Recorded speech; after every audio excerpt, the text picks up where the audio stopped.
Ouça e conheça a Bíblia Sagrada e que sirva de refrigério em tempos difíceis. Levítico 5. O sacrifício pelos pecados ocultos. E quando alguma pessoa pecar, ouvindo uma voz de blasfêmia de que for testemunha, seja o que viu ou o que soube, se o não denunciar, então levará a sua iniquidade. Ou quando alguma pessoa tocar em alguma coisa imunda, seja corpo morto de besta fera imunda, seja corpo morto de animal imundo, seja corpo morto de réptil imundo, ainda que lhe fosse oculto, contudo será ele imundo e culpado.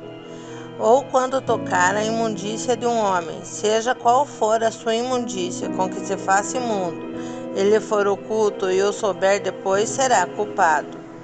Ou quando alguma pessoa jurar, pronunciando temerariamente com os seus beiços para fazer mal, ou para fazer bem, em tudo que o homem pronunciar temerariamente com juramento, e lhe for oculto e o souber depois, culpado será numa destas coisas.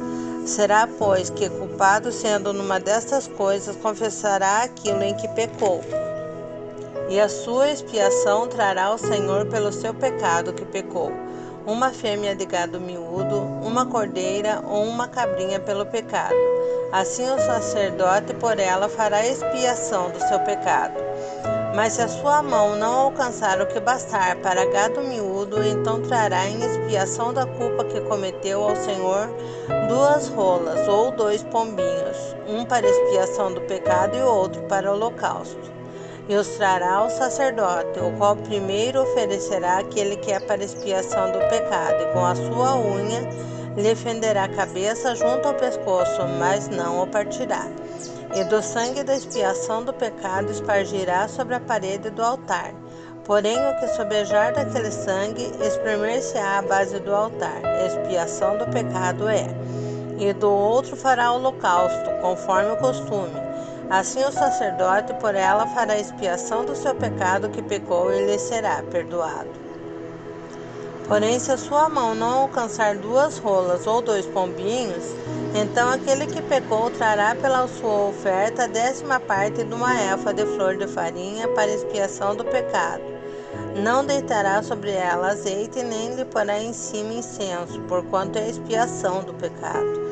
E o trará ao sacerdote, e o sacerdote dela tomará o seu punho cheio por seu memorial, e a queimará sobre o altar em cima das ofertas queimadas do Senhor.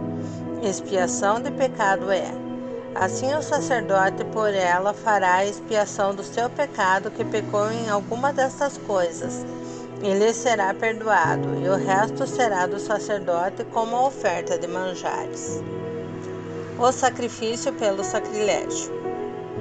E falou o Senhor a Moisés, dizendo: quando alguma pessoa cometer uma transgressão e pecar, por ignorância nas coisas sagradas do Senhor, então trará o Senhor por expiação um carneiro sem mancha do rebanho, conforme a tua estimação em ciclos de prata, segundo o ciclo do santuário, por expiação da culpa. Assim restituirá o que ele tirou das coisas sagradas, e ainda demais acrescentará o seu quinto, e o dará ao sacerdote. Assim o sacerdote com o carneiro da expiação fará expiação por ela, e ser-lhe-á perdoado o pecado. O sacrifício pelos pecados de ignorância. E se alguma pessoa pecar e obrar contra algum de todos os mandamentos do Senhor, o que se não deve fazer, ainda que eu não soubesse, contudo será ela culpada, e levará a sua iniquidade. E trará ao sacerdote um carneiro sem mancha do rebanho, conforme a tua estimação, para expiação da culpa. E o sacerdote por ela fará expiação do seu erro em que errou sem saber, e lhe será perdoado. Expiação de culpa é, certamente se faz culpado ao Senhor. Se gostou, deixe seu like, inscreva-se no canal e ative o sininho.